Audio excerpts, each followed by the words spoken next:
Ora, muito boa noite, olá a todos, bem-vindos a mais um Vamos Falar, um VFF1 debrief. O meu nome é Pedro Filipe e eu estou rodeado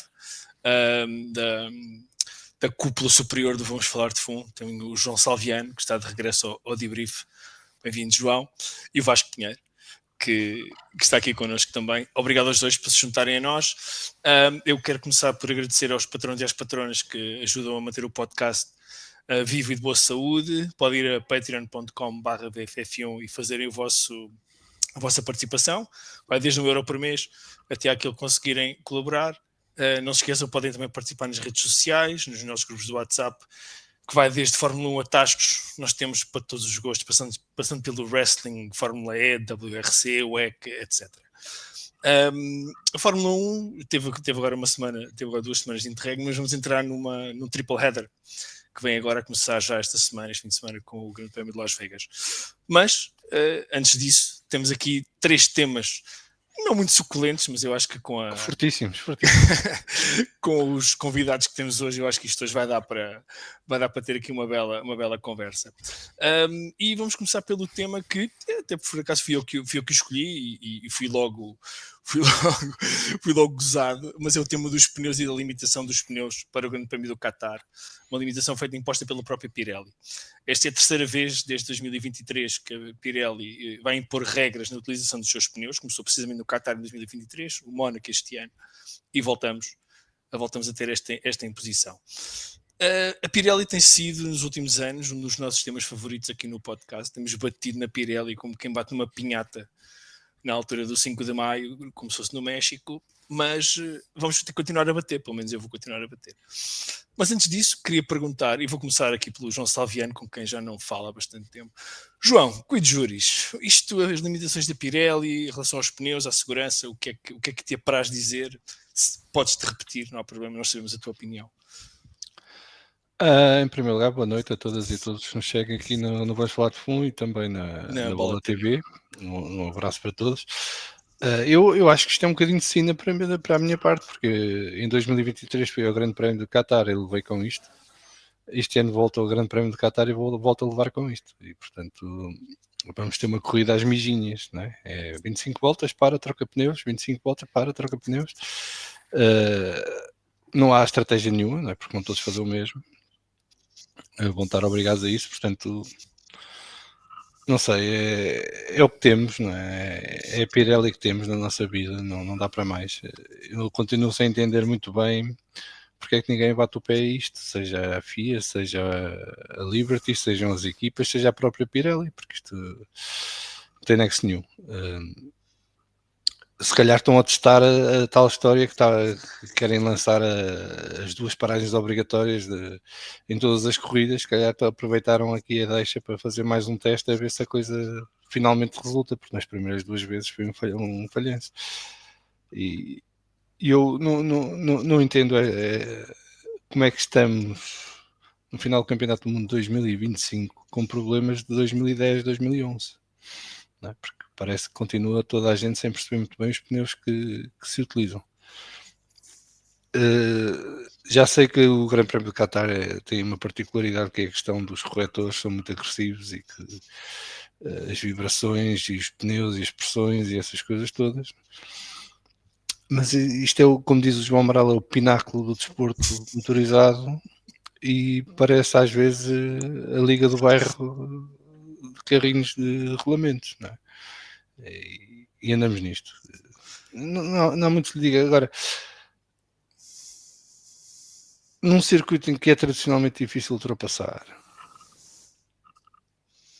meterem isto, condicionar as estratégias e tudo mais, não sei o que é que estão à espera que vai resultar. Vamos ter uma precisão, muito provavelmente. Se calhar se tem que obrigar as equipas a fazer estas paragens, obriguem a fazer de forma escalonada. Os primeiros a parar são os que vão atrás. Primeiro tem que parar do 20º ao 15º, depois do 15º ao 10º, depois do 15º ao 5º e do 5º ao 1º, em 10 voltas separadas, portanto, a partir da volta 15 até à volta 25, para ver se aquilo, pronto, baralha um bocado e dá mais emoção, porque depois fazem undercuts uns aos outros sem querer e tal, e desta vez a McLaren assim está protegida. Chavascal. E a Ferrari acerta em estratégias. Agora é que a Ferrari acertava em estratégias. A Ferrari continuaria a falhar, porque continuava sem perceber. Para seguir, ainda ficava mais baralhada. Se calhar nem parava os carros, era desclassificada. Não, mas não sei se é para obrigar as equipas a fazer paragens forçadas, ao menos que inventem aqui uma coisa qualquer. Metam chuva artificial. Rapaz, estragaste-me a minha sugestão. Sim, mas antes de... Antecipei-me, foi uma jogada de antecipação. Antes de passar aqui ao Vasco, ao nosso homem das irritações, eu queria lançar só... antes de chegarmos a essa parte, que é... Então, mas espera aí, os pneus não aguentam. Mas qual é o problema? O que é que se passa? Não, mas repara, estrutura, é o Pedro, mas nós vimos num campeonato do mundo de 2025 em que a sensação que dá é que com pneus duros fazem as corridas todas sem parar. Sim. E agora chegamos aqui ao Qatar, que não é a próxima corrida, é a corrida seguinte, e tem que parar e fazer a corrida às mijinhas, porque senão há Jesus. Portanto, não se percebe. Sim, faz aqui falta um engenheiro. Sim, porque temos poucos na nossa equipa de participantes neste podcast. Mas eu quero passar a palavra ao nosso homem das irritações, porque isto é um tema claramente que ele com isto ele consegue encher aqui alguns minutos. Mas temos aqui já uns comentários do nosso chat. Não sei se a nossa produção quer voltar ao início ou não, mas temos aqui já pessoas, o Luís Roberto Barros a dizer boa noite a todos. Temos o Paulo Muas, boa noite a todos desde Águas Santas, Lago Feito. Que trio que temos aqui hoje, sim, não é o trio Admira, mas é parecido. Mean Machine, Bruno Paiva, um grande abraço, boa noite a todos também. O Paulo Muas antecipa-se aqui ao comentário dos pneus, adora essa limitação nos pneus, devia fazer isso todos os grandes prémios para os fazer derreter os pneus com os pilotos a puxar pelo desempenho. Não, mas é que se for para derreter os pneus a puxar pelo desempenho, em vez de pararem a cada 25 volts, nem pararem a cada 10. A cada 10 e só com softs, já usados. Isso aqui era. Olha, só podiam usar pneus usados. E a pneus qualificação só de duros.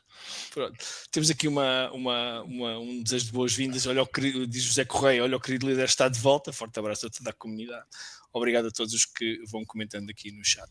O nosso homem das irritações é o Vasco Pinheiro, como toda a gente sabe, que tem com certeza algumas palavras sábias para dizer sobre este assunto. Portanto, Vasco, eu escolhi este tema precisamente por tua causa, porque estavas cá hoje. Só para me irritar. Só para te ver. E vou buscar as pipocas já de seguida, porque isto experimento.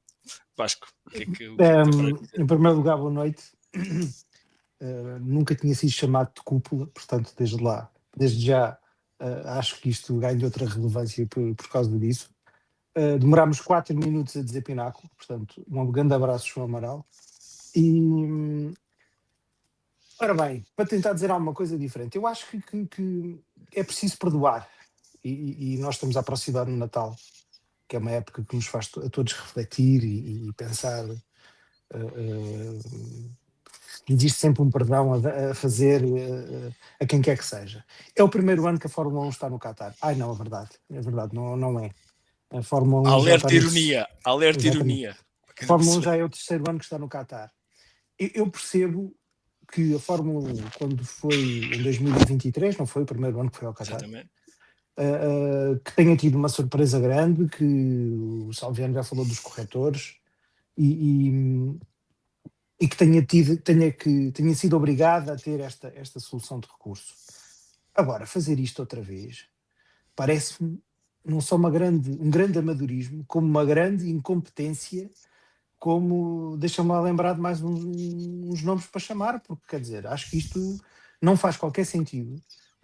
Pergunto-me, não tive tempo de ver, porque o tema era muito denso e não consegui ter o tempo todo para ler aquilo que precisava, mas não existe ainda um C0?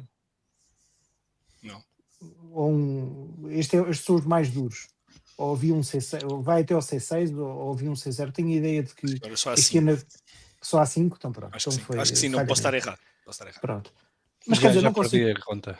Pois, é um bocadinho como eu. Eu não consigo perceber como é que a Pirelli se dá a estes acontecimentos. Acho que é uma vergonha isto acontecer num campeonato do mundo de Fórmula 1, no pináculo do desporto motorizado.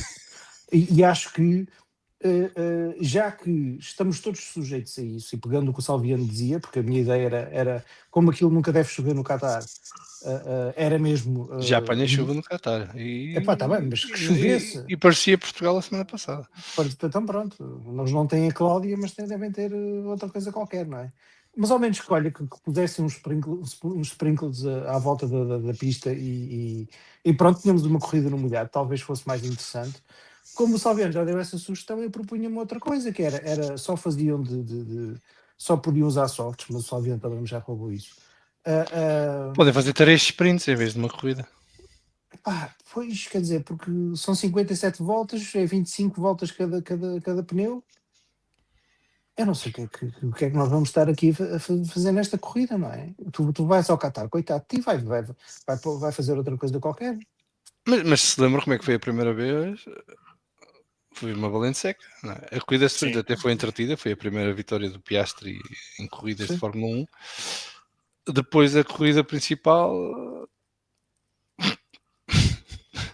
é cómico, não é? Começa com o toque nos dois Mercedes, se eu não estou enganado, não é? Com não, o Luís e o Jorge. Sim. Mas, quer dizer, mas à parte disso, depois não vai nada especial, porque depois andávamos todos a contar voltas para eles pararem. Não, e o que ficou de relevante desse grande prémio até foi a desidratação dos pilotos no final. Estava violentíssimo. Eu lembro que tive a sorte de estar na Hospitality da Aston, estávamos no ar-condicionado a suar que nem os animais. Portanto, os gajos nos carros, aquilo deve ter sido horrível. Sim, mas agora vai estar menos calor, pelo menos isso. Sim, até porque é na altura do ano, creio eu, não. Isto é um bocadinho mais tarde, creio eu. Não. Sim, vão estar a temperaturas à volta dos 25 graus. Eu sugeria, e fica só estas minhas palavras sobre estas mudanças da Pirelli, eu sugeria que além das 2 paragens obrigatórias que os pilotos vão ter que fazer, sugeria que 2 coisas. Primeiro, que fossem os pilotos a mudar os próprios pneus, portanto saíam do carro e mudavam os próprios pneus, e bebiam uma garrafinha de água extra, para não terem depois no final aqueles problemas de hidratação. Ou então, se não dá para pôr sprinklers na pista, punham por cima da paragem das boxes. O piloto, um chuveiro, tem aqueles, e não davam o cockpit. Exatamente, não davam o cockpit e depois aquilo fazia slosh.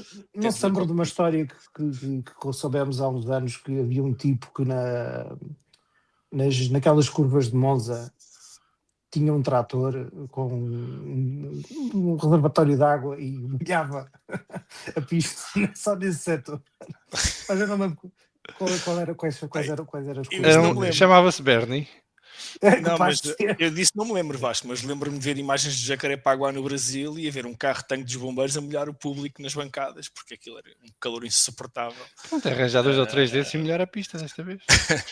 Pronto, mas a Pirelli é para mim, tudo bem, eles fazem os pneus que lhes são pedidos, é verdade, com as limitações todas que lhes são pedidas, a duração, etc., o desgaste, tudo bem.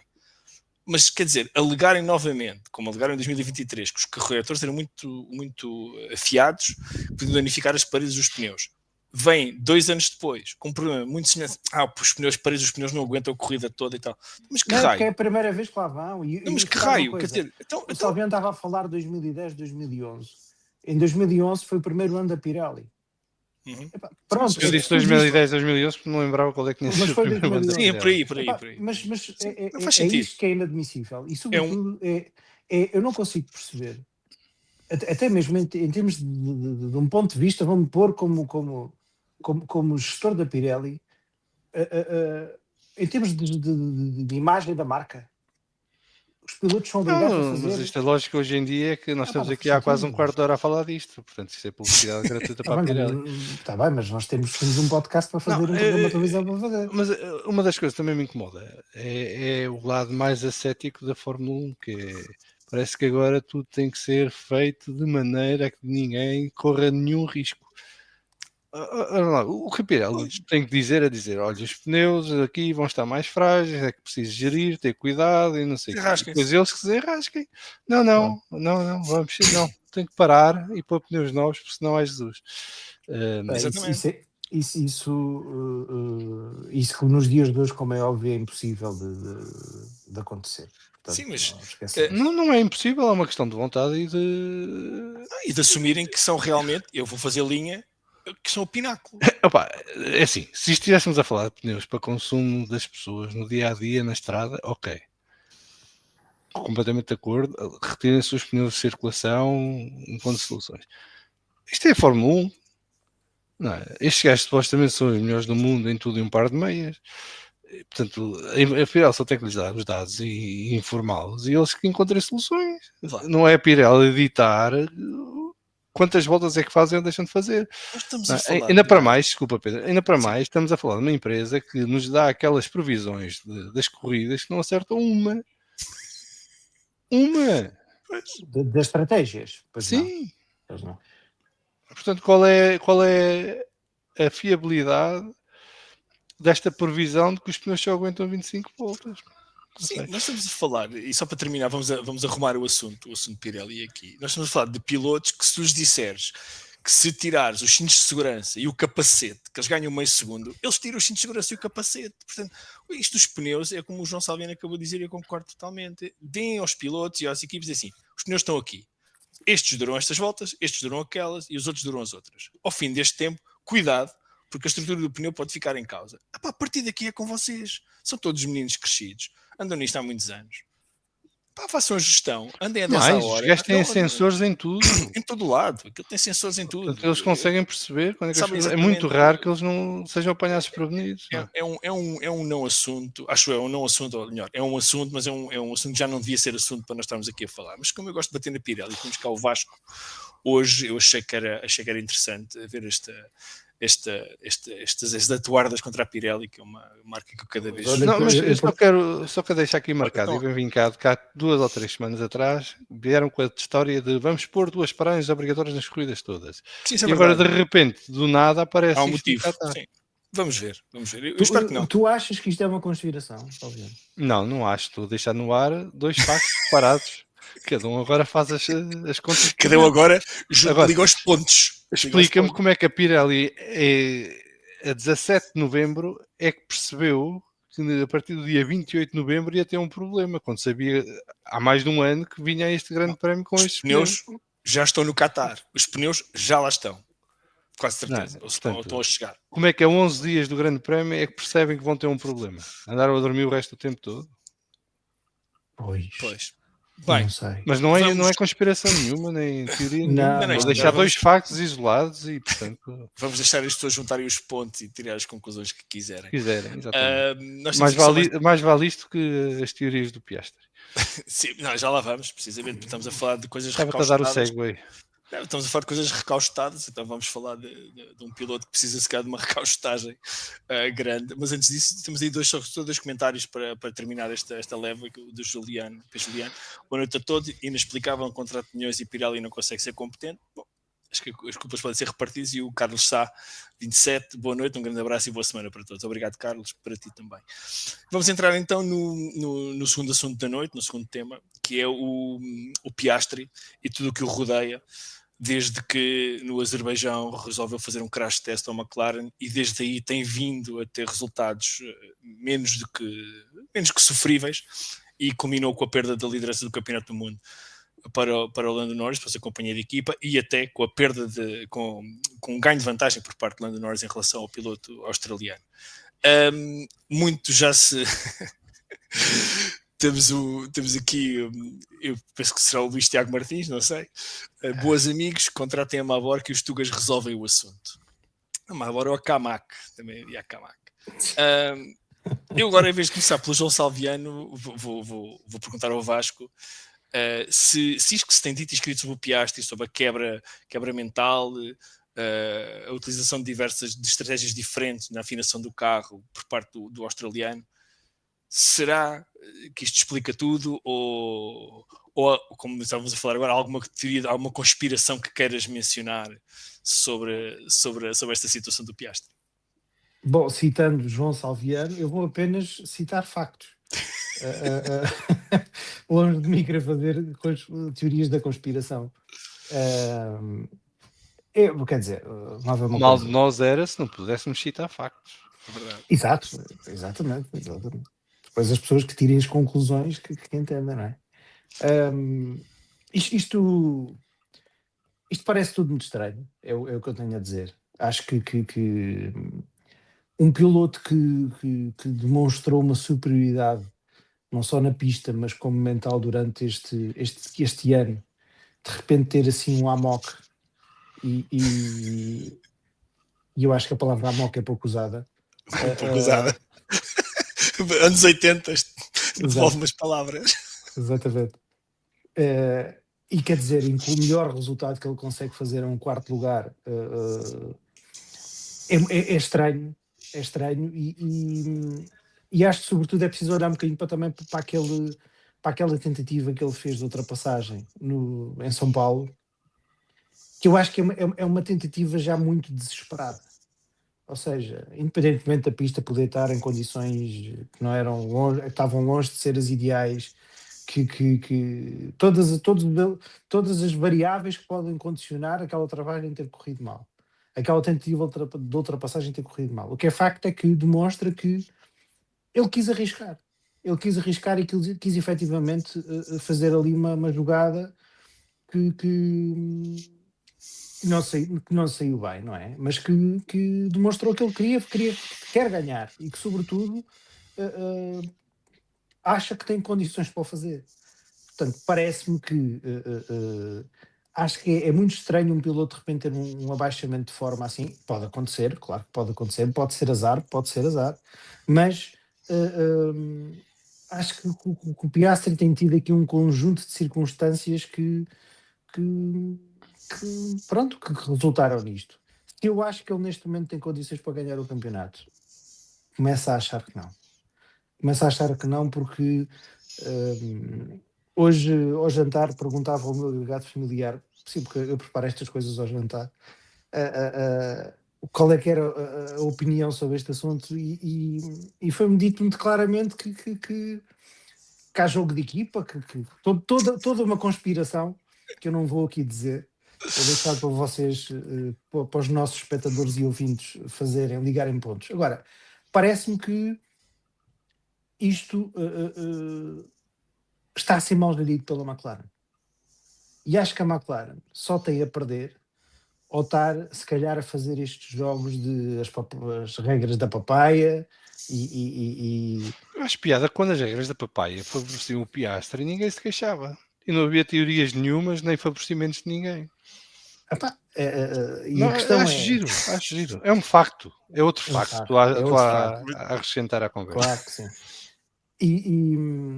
E parece-me que este tipo de gestão dos dois pilotos, que são claramente dois pilotos que são candidatos ao título, é mal feito, porque hoje em dia nós já falamos disto também, que há muito tempo, é um bocadinho como falar de pneus Pirelli, que é, hoje em dia a gestão das equipas não está formatada para existirem dois pilotos de número 1.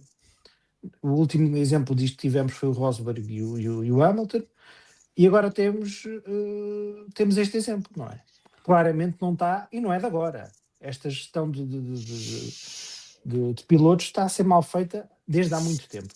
E outras existiriam. Se o Leclerc e o Sainz nos anos anteriores da Ferrari tivessem um carro ganhador, iria existir o mesmo problema. Portanto, qual era a tua pergunta, Pedro? Só para terminar. Era qual é que era? A pergunta não foi uma pergunta concreta, mas qual é a tua conclusão sobre o abaixamento de forma do Piastri e onde é que está a origem? É azar? Isto é fortuito? Faz parte das corridas? É uma conspiração da equipa? Chegou ao fim do seu talento? Quer dizer, ele não chegou ao fim do seu talento. O tipo é bom piloto. Muito bom piloto. Mentalmente ainda tem que evoluir.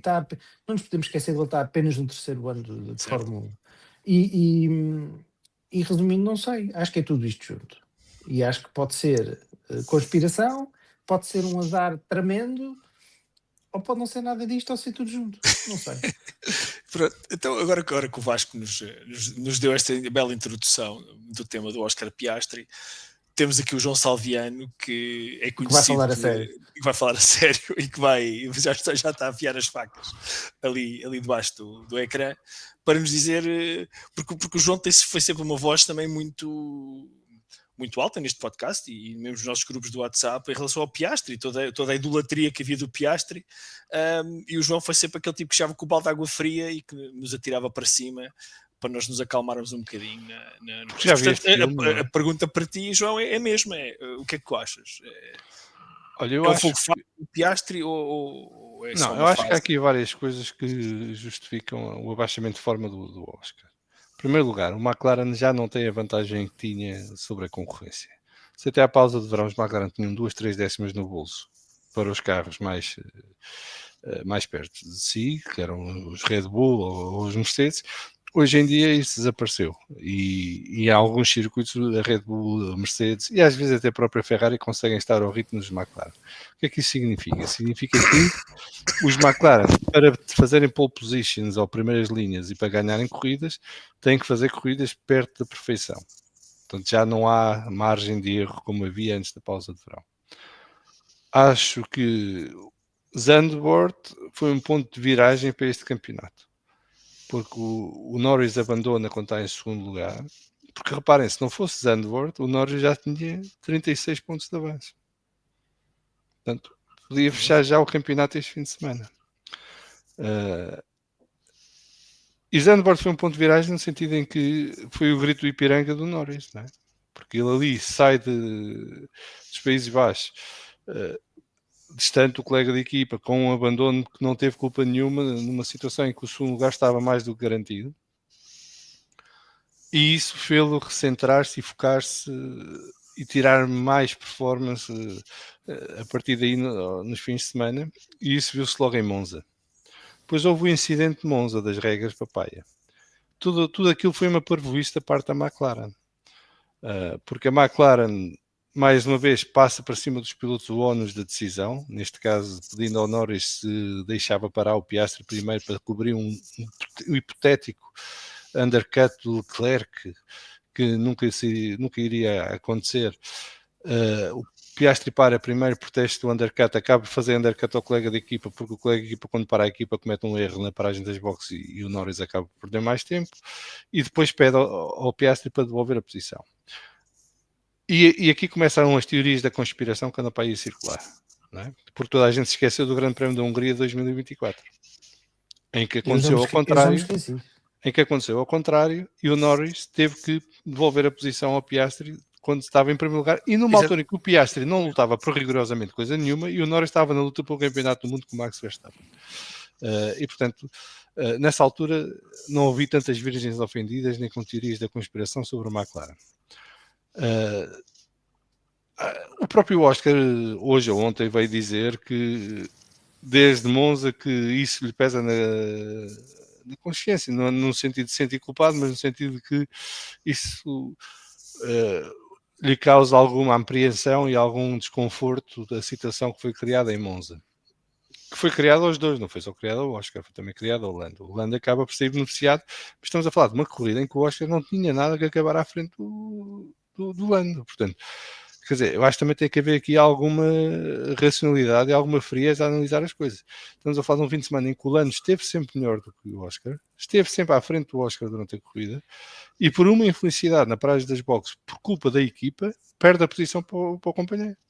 E, portanto, o Piastri pode ter razão no sentido de não deviam ter dado a ordem para trocar de posições, mas não se pode arrogar de que estava no seu direito de manter aquela posição e que naturalmente a teria, porque não a teria.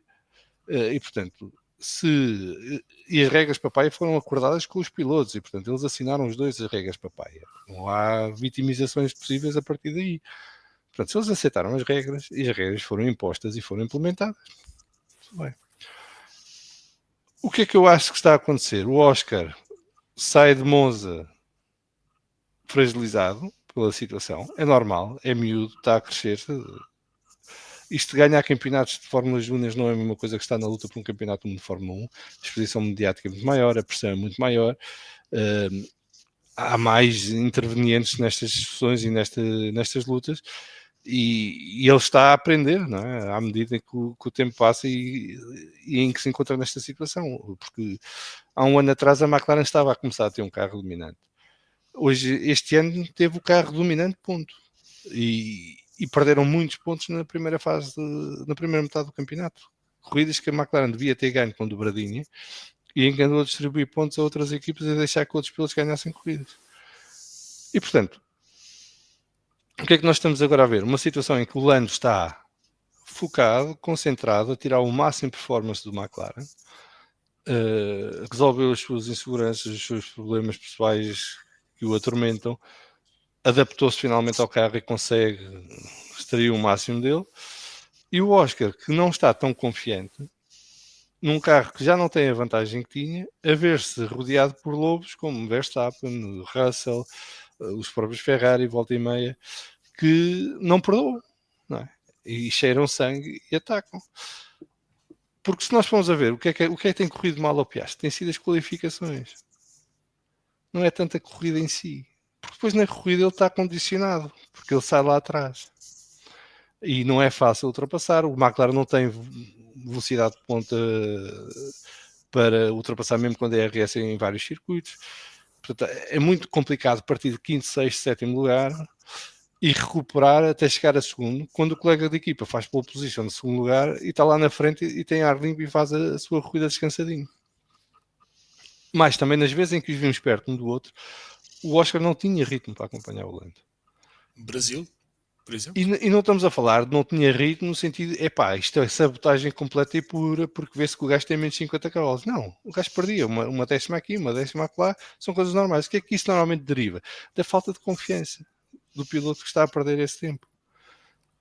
E quando tu tens um campeonato do mundo tão apertado em que uma décima pode significar estares em primeiro ou estares em quinto, e não estás confiante dentro do carro porque tens o problema mental da situação de Monza ainda a perturbar-te, achas que foi uma injustiça ou o que for que ele sinta, quando chegas ao carro à pista no momento de fazer a volta de qualificação, não vais dar os 100% que é preciso dar para tirar o tempo que é preciso tirar para fazer a pole position.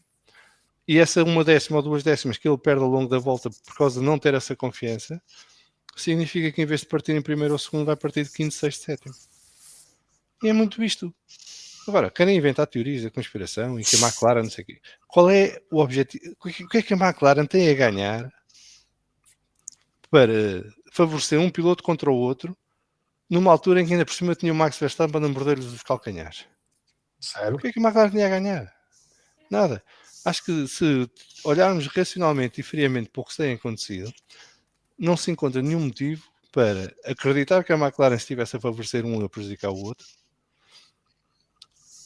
nem nenhum motivo para explicar a melhoria do Lando e o abaixamento do Norris, do Piastri, com fatores externos, os dois.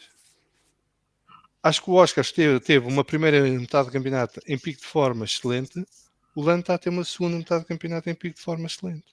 O problema do Piastri é que nesta altura o Piastri comete um erro, falha uma décima aqui, uma décima lá, cai várias posições. Na altura em que o Lando estava em baixo de forma, bastava isso para estar em segundo lugar. E portanto o Lando, no momento em que esteve em baixo de forma, perdeu muito menos pontos que aqueles que o Piastri está a perder agora. Azar. O timing foi errado para ter o abaixamento de forma. Não é só isso. Existe outra coisa que tu tocaste aí por ao de leve, mas que eu acho que tem um peso muito importante, é que nós na primeira metade do campeonato e no final da segunda metade do outro campeonato tínhamos a McLaren que não tinha praticamente concorrência. E basicamente os dois pilotos da McLaren andavam a lutar entre eles. É muito mais fácil seres bom e a coisa correr bem se não tens o resto do pelotão, ou pelo menos mais 4 ou 5 carros de atrás a morder-te os calcanhares, não é? Todo este episódio de Monza que tivemos aqui a falar, não nos podemos esquecer que quem ganhou a corrida foi Verstappen. Portanto, eu acho que isso contribui muito também porque ele de repente não é só com o colega de equipa que tem que se preocupar, é com o Verstappen, é com o Russell, é com o Leclerc. E acho que isso deixa-me só dizer uma coisa em relação às regras, que eu acho que isso eu estava a referir a questão de que as equipas não estão habituadas a gerir isso. E no que é que eu digo isto? Eu acho que a McLaren este ano, a 3 corridas do fim, tudo pode acontecer ainda.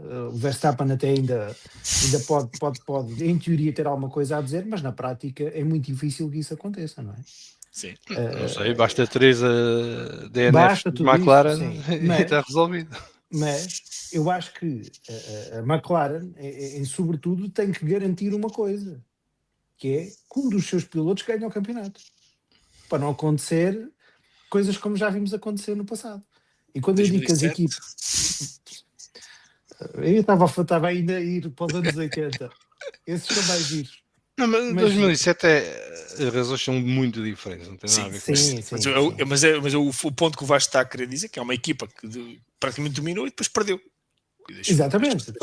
E se todos achamos que um piloto da McLaren vai ganhar o campeonato do mundo, sim, mas se é certo, não é. Ainda não é. Não é nada. Ainda não é. Até porque Las Vegas, já vamos falar, se calhar é uma pista que pode dar para o Red Bull, e a partir daí chegas as duas equipas, as duas corridas do fim do campeonato.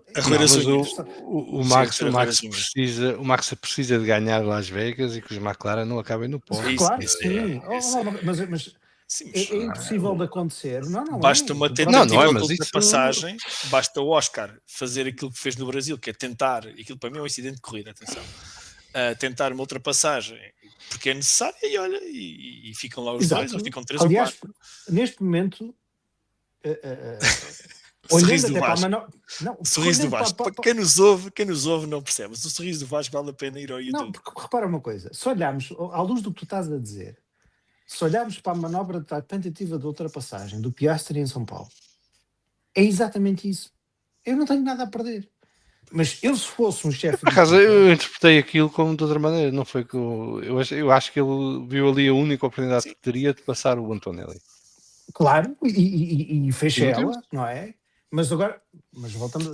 E no meio daquela confusão toda, pôs o Leclerc fora, pôs mais quem fora que já não lembro. Só o Leclerc. Está bem, mas pode acontecer. É isso que eu estou a dizer, pode acontecer. E é esta gestão de equipa, agora, que eu acho que não foi feita e não é agora que vai ser feita. Foi não. Mas olha, eu só queria... Eu não me queria adiantar muito sobre este assunto do Piastri, porque eu estou a torcer pelo Piastri, não contra o Norris, não é nada contra o Lando Norris, antes pelo contrário, mas porque simpatizo com o rapaz, acho que é que dupla mais enjoativa. Acho que é um bom piloto, é um miúdo cheio de talento, mas eu vou um bocadinho mais atrás e vou ao incidente que ele teve no Azerbaijão e aquele acidente brutal que ele teve na corrida. Pá, aquilo é daqueles erros que pode acontecer a qualquer um, mas é desde aí, é claramente o gatilho que impõe este abaixamento de forma, que, como o Salviano diz, tem consequências completamente diferentes do abaixamento de forma que o Lando Norris teve no início da temporada, mas que foi revelador e que desde aí, não sei se há alguma fragilidade, alguma falta de confiança. Eu li hoje um artigo que alguém mencionava, um jornalista inglês que mencionava que ele dentro da equipa, ele escolhia outras afinações que o Lando Norris não escolhia, havia upgrades que lhe eram oferecidos e que ele preferia não utilizar imediatamente, e que o Lando disse que sim a tudo, praticamente. Mas também tudo conspiração, está visto? Atrás. Conspiração. Não é conspiração, isto não, ele próprio é que recusa, ele próprio é que decide, portanto é conspiração. Sim, portanto, só estou a ajudar à festa. Portanto, parece-me que há claramente um approach completamente diferente às corridas dentro da McLaren, de um lado da garagem e do outro, mas que faz parte, quer dizer, é normal.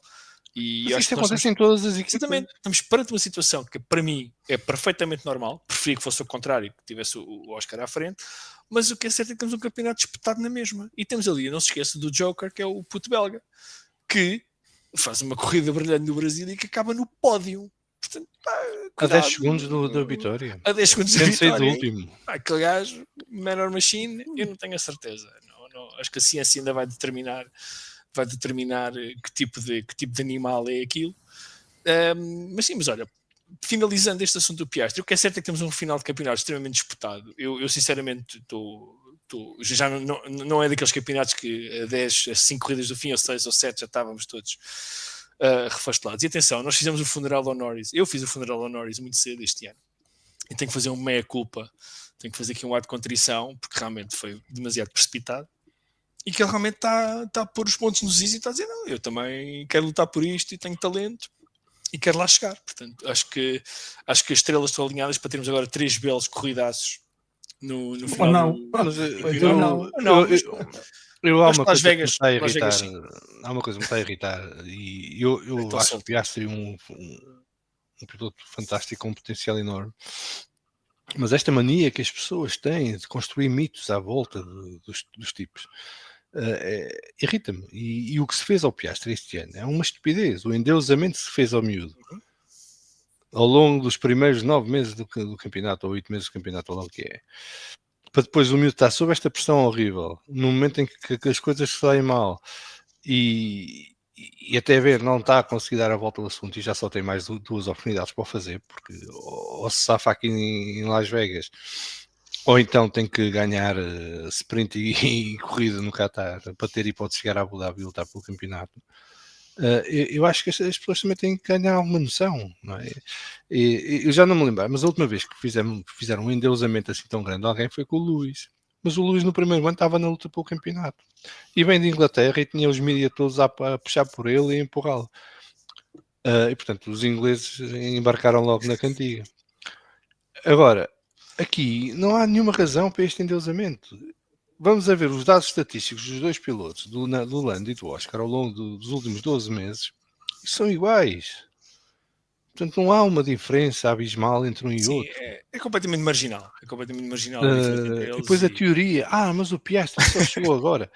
O Piastri não chegou agora, o Piastri está na terceira época de Fórmula 1. Tinha feito 1 ano de treinos na Alpine, não é? Nesse ano, por acaso, esteve só a acompanhar um tal de Fernando Alonso durante o ano na box dele a ver como é que se fazem as coisas, não é? E portanto não caiu de paraquedas na Fórmula 1 vindo da Fórmula 2, não é? Teve um processo de preparação completo, pago pela Alpine para depois a McLaren utilizar, para quando se sente no carro estar mais preparado do que a maior parte dos rookies está quando chega à Fórmula 1. Bem, e o miúdo tem talento e consegue. Agora, apreciem os gajos como são, não tentem fazer mais do que o que são. Eu como fui indigitado para ser o moderador deste podcast, a gente já não vai ter muito tempo. Estávamos com medo que o tempo... Cooptado, indigitado, voluntariado. Assim acho que essa é a expressão correta. E nós já não vamos sequer ter tempo para fazer a divisão de Las Vegas, porque temos um assunto sumarento, que é o assunto que toda a gente está à espera. Diz? Podemos ler comentários, sim. Eu só estou a tentar gerir o tempo e pronto. O José Correia diz: o Lando a ser campeão é campeão com todo o mérito, tem estado num momento incrível, tem sabido lidar com a pressão e tem corrigido todos aqueles erros que lhe foram apontados no passado. Agora vejo, está melhor mentalmente, tem qualificado bem, tem feito bons arranques, completa o José Correia. Depois temos aqui, pronto, começam os comentários menos interessantes de todos, mas enfim, pronto, chega o Alexandre, o Young Timers de Portugal, diz: Dr. Vasco, há outra equipa que tem 2 pilotos número 1, entre eles tem 7 campeonatos do mundo. Isso é verdade. Estatisticamente, factual, e há discussão, porque há quem diga que são 6, há quem diga que são 8. Sim, eu digo que são 7, porque é aquilo que está na Wikipédia e eu sou um gajo certinho. Diz também, diz o Carlos Sá, o clube composto por Jacques Villeneuve, Jenson Button e Damon Hill precisa de mais membros. Pois. E finalmente temos o Alexandre novamente com mais uma pérola. Acho que o Hamilton também desejou que o tivessem colocado fora logo na primeira volta. Pois. O José Correia termina onde estava o João Salviano nos anos do Mr. Saturday. Estava aqui à quarta-feira. A cascar nisso também. À quarta-feira, sobretudo, não era nessa altura ainda. Agora acabou o Mr. Saturday, já não existe. Agora é o menino doido. O Hulkenberg pode ir a todas as Q3 da vida, sair no top 5 em todas as corridas. Olha, há uma coisa que me vai dar muito gozo. Vou arranjar um martelo. Se o Norris ganhar o Campeonato do Mundo, é que depois do Hamilton ganhar o Campeonato do Mundo, e para quem ainda não percebeu, estou a falar de pilotos ingleses, não foi o Russell que ganhou. Pronto. Depois do Norris. Sim, mas nós sabemos que tu tens um fraquinho pelo Russell e está tudo documentado, portanto está tudo gravado, tu tens elogiado. A gente vai fazer uma compilação este ano sobre os teus elogios ao Jorge e vamos-te presentear com isso. Mas nós já não temos muito tempo e temos que falar ainda da Ferrari e dos últimos desenvolvimentos que houve, sobretudo depois do Grande Prémio do Brasil, com as declarações do John Elkann a dizer basicamente shut up and drive aos 2 pilotos e culpando-os a eles, ou tirando a responsabilidade das faltas de performance da equipa para os ombros dos pilotos. Não sei se foi programado, se foi uma coisa pensada, se foi uma declaração inusitada do John Elkann, mas o que é certo é que criou assim, algum mal-estar e nos fãs da Ferrari, ficaram assim todos, sobretudo nos do campo do Luís, portanto, do culto de que eu supostamente deveria fazer parte, mas não faço, portanto, não tenho cartão de sócio. Hamilton é de armário. Não sou. Bem, isso são aquelas coisas que se podem dizer, mas que depois de facto não cola. Não é factual. A gente pode dizer, claro, repetir à exaustão. E não sei, eu devia ter dito bingo há bocado porque falámos em Pináculo, Piastri e Alonso, portanto fiz bingo. Não, falta Piquet. Falta Piquet, pronto. Mas o Tiago Martins tinha posto aqui relembrar o campeonato de 1986. É muito parecido com este. Já tínhamos feito essa referência, mais ou menos. Porque os Williams acabaram por perder o campeonato, os Williams de Mansell e Piquet. Para Prost, que ganhou o campeonato com o rebentamento de um pneu na última corrida a tramar o Mansell. Nigel Mansell, exatamente. Então, em relação à Ferrari e João Salviano, vou passar a primeira palavra ao Vasco. Eu sei que a seguir tu vais querer, vou ter uma opinião bastante, vou dizer, aguda e completa sobre isto. Vou deixar o Vasco Pinheiro fazer a introdução. Mas calma, isso é uma ressalva. Agradece que hoje não temos cá o David Antunes. O David Antunes está guardado para outras andanças. É um episódio inteiro só para ele. Só para ele, e já vamos todos comer pipocas e fica ele a falar sozinho da Ferrari. Para quem não sabe o que é que o Pedro está a falar, num dos últimos episódios foi pedido ao David para em 30 segundos fazer um resumo da corrida. Big mistake. E ele demorou 4 minutos e meio. Pronto. Big mistake. Vasco Pinheiro, Ferrari, John Elkann, declarações polémicas, não polémicas, o que é que foi uma pedrada no charco, não foi, em primeiro lugar, eu acho que só deveria ser permitido um team manager falar. E eu acho que vocês todos não ficam surpresos que esse team manager devia ser apenas o Flávio Briatore. Porque é o único que acho que diz alguma coisa interessante, efetivamente. Acho que... Diz. Nada, o Briatore nos anos 90 foi o grande rival da Ferrari, não é? Foi. Mas o Briatore é o Briatore, é um senhor. Mas acho que estas declarações do John Elkann são um bocadinho... Por que é que ele não ficou calado? Dizia, lembrei-me logo, depois de ouvir. Calado é um poeta. Porque tenho alguma dificuldade, por muitas críticas que se possam fazer aos pilotos da Ferrari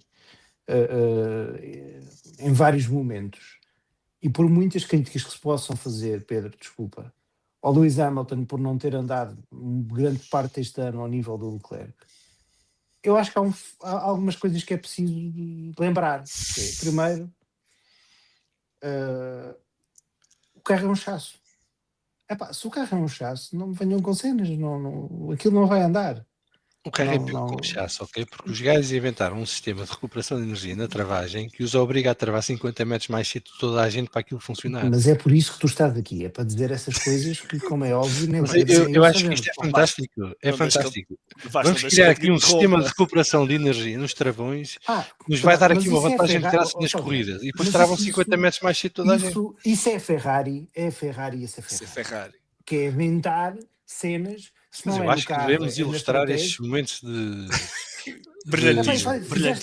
liberdade criativa sobre a Ferrari para exprimir estes grandes feitos e conquistas da equipa de Maranhão.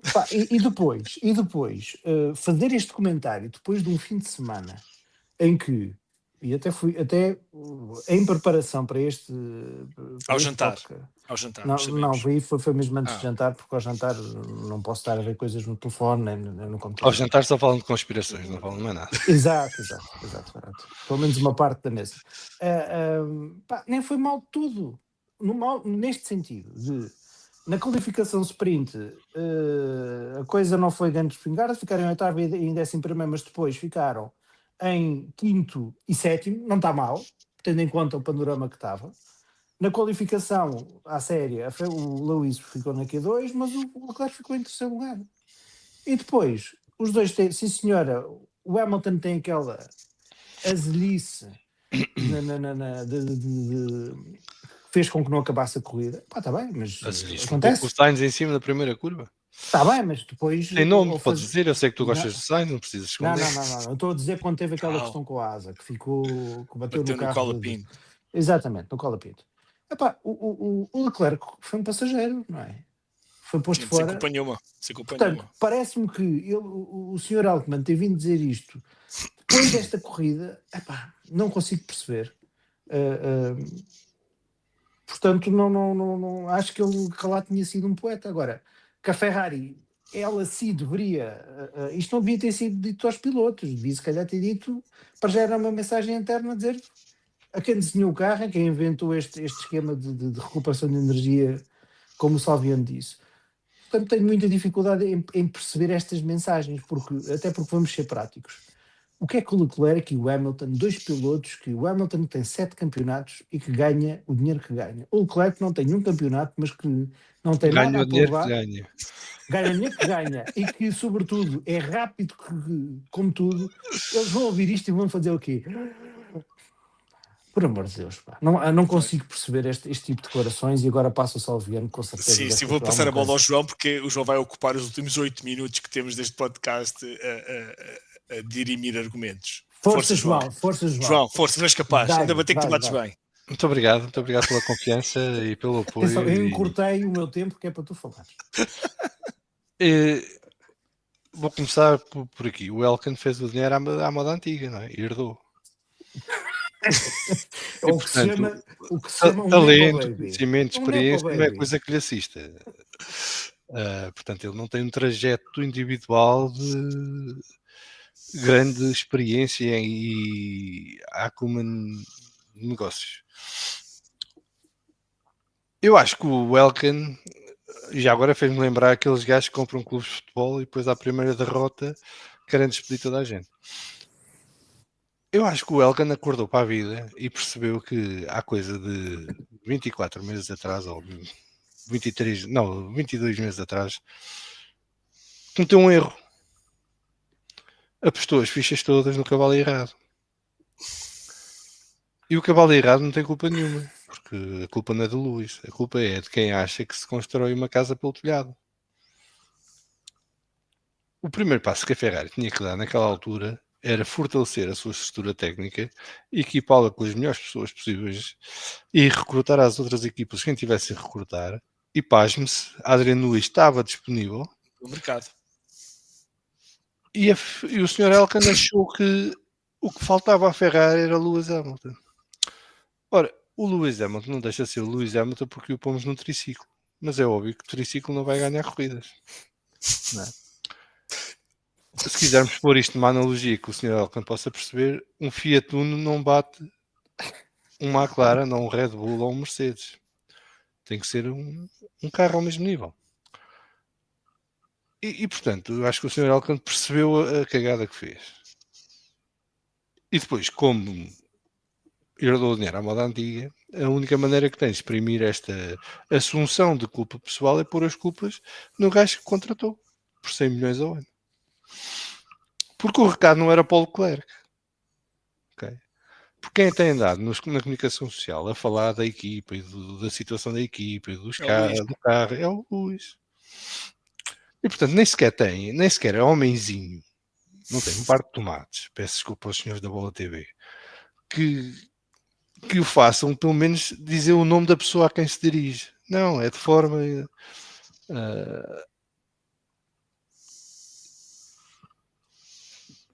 mascarada, de forma cobarde, que faz um ataque ao seu piloto estrela.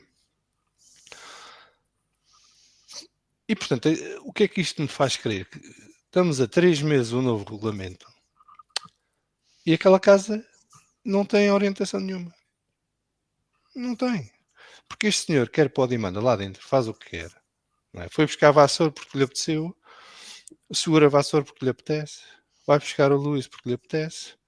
A equipa não se reforça com ninguém, a não ser com meia dúzia de pilotos de mecânicos da Renault que ficaram desempregados na parte dos motores e que ainda por cima parece que chegaram lá dentro e disseram: olhem lá, o nosso projeto de motor, que supostamente iria ser muito mau, estava melhor do que este que vocês têm para 2026.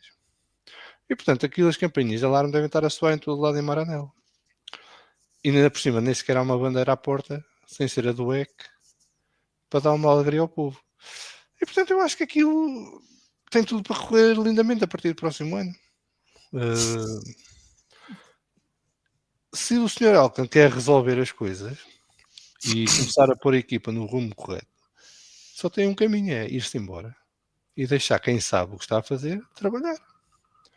E se não tem lá quem saiba o que está a fazer, a única coisa que tem que fazer é autorizar quem perceba da porra, pode ser o Sr. Briatore como consultor, como fez o senhor da Renault, e arranjar pessoas para a Ferrari que percebam de Fórmula 1 do que é trabalhar numa equipa, o que é gerir uma equipa e o que é que a equipa tem que fazer para chegar outra vez a um nível de sucesso que é aquilo que se espera da Ferrari sempre. Acho que é tudo lamentável. Tudo lamentável. Todo este processo é lamentável. E eu não sou fã do Lewis, mas acho que um 7 vezes campeão do mundo não merece este tratamento. Eu avisei na altura que as coisas não iam ser um mar de rosas e que a Ferrari não estava preparada para ter Lewis Hamilton. Voltei a dizer no início deste ano que a Ferrari não estava preparada para ter Lewis Hamilton. E hoje, a 17 de novembro de 2025, volto a repetir, a Ferrari não está preparada para ter Lewis Hamilton. Nem então, Lewis Hamilton, nem Max Verstappen, nem Fernando Alonso, nem nenhum grande piloto. Sim, uma equipa mediana a fugir para o medíocre não tem condições para ter pilotos. Sim, e a viver dos louros do passado. Eu não quero entrar muito neste assunto da Ferrari, mas quero fazer aos dois uma pergunta para resposta telegráfica, porque é um assunto também que se fala, mas provavelmente não se vai materializar. É Christian Horner para a Ferrari, era bom, era mau? Vocês iam buscar, não iam? Vasco? Acho que é melhor do que depende da posição que é, mas tipo principal, substituir o Vasseur. Não sei se eu acho que o problema não é o Vasseur. Não, eu não estou a dizer que é, não estou a dizer que é. Estou a dizer o lugar que é natural para ele. Se é para mandar o Vasseur embora, acho que o Horner é uma opção, não é a minha pessoa preferida, mas já ganhou uma série de campeonatos que tem no palmarés, não é? E se calhar, agora com o mandato certo, a questão é que o Vasseur foi colocado lá com uma posição muito específica e sem poder. E, portanto, está sujeito a isso. Pois é. Salviano, força. João? Sim, não, acho que não é o perfil certo para a Ferrari. E correr mal. E não estou com isto a tirar mérito ao Horner. Acho que o Horner precisa de outro tipo de condições que na Ferrari não iria ter. E que porventura a Adrian Newey também não teria se tivesse ido para lá na parte técnica. E se calhar por isso é que também não equacionou ir para lá. Porque eu acho que a Ferrari tem um problema de governação interna grave. E enquanto estiver este status quo, muito dificilmente alguém com 2 vezes testa se vai lá meter. É verdade. Bom, o nosso tempo está a chegar ao fim. Nós temos agora pela frente um triple header, portanto temos o Grande Prémio de Las Vegas já este fim de semana, que curiosamente para mim aqui nos Açores começa na quinta-feira às 11h30. Tenho às 11h30 da noite o primeiro treino livre, estive agora a ver no horário só para confirmar. Portanto, temos Las Vegas, temos depois o Qatar e temos depois finalmente o Grande Prémio de Abu Dhabi, que encerra a época. Temos o Lando Norris na frente do campeonato, temos ali o Piastri a morder-lhe os calcanhares, e temos depois o puto belga que pode ser o grande joker no meio disto tudo. E Las Vegas tem, eu na minha opinião, Las Vegas tem Max escrito por todo lado. Vasco, quem ganha Las Vegas? Verstappen. João? Verstappen. Eu também digo que é Verstappen, portanto votamos todos no puto belga. Eu quero agradecer a todos os que estiveram connosco esta noite no chat. Quero fazer uma meia-culpa não ter mencionado a Bola TV logo no início da transmissão, mas foi uma falha. Eu mencionei e corrigi-te. Não, corrigiste muito bem, porque é uma falha minha. Quero agradecer mesmo a Bola TV por manter os nossos conteúdos no ar, agradecer a colaboração que tem tido connosco e permitirem que a gente fale de Fórmula 1 aqui para toda a gente que nos queira ver e ouvir. Agradecer a todos os que estiveram no chat connosco, não se esqueçam também de nos apoiar no Patreon. E nós vamos voltar, João. Há podcast na quinta-feira? Não há? Não há. Agora não há. Portanto, voltamos então na próxima segunda-feira. Vamos ver o que é que acontece em Las Vegas, para onde é que as fichas vão cair. E voltamos então na próxima segunda-feira à hora do costume e no sítio do costume. Vasco, muito obrigado. João, um grande abraço. E a quem nos vê e ouve, um abraço e até para a semana. Abraços.